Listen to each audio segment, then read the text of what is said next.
In Srikakulam district, Arasavilli Suryanarayana temple, built in the 7th century AD, a sort of miracle happens twice every year.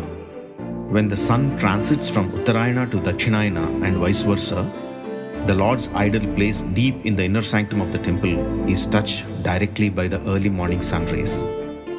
Near Tirupati, the same phenomena is believed to happen in Gudimallam Parasurameshwara temple for the past 2000 years. In Matrimandir, Puducherry, sunlight reflecting equipment is placed in such a way that the sunlight is directed into the center of the meditation hall. The ritual proposed here is a combination and extension of these ideas.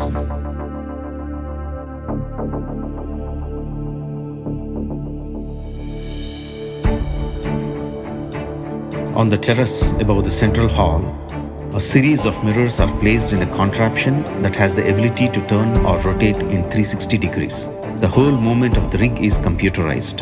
When the required time, say 9:15 am, is input into the system, the rig moves in such a way that the first mirror catches the light from the sun and reflects onto the second one, which in turn directs the light onto the third mirror. The third mirror then makes the subtle adjustments to trace the sunlight along the wall of the statue.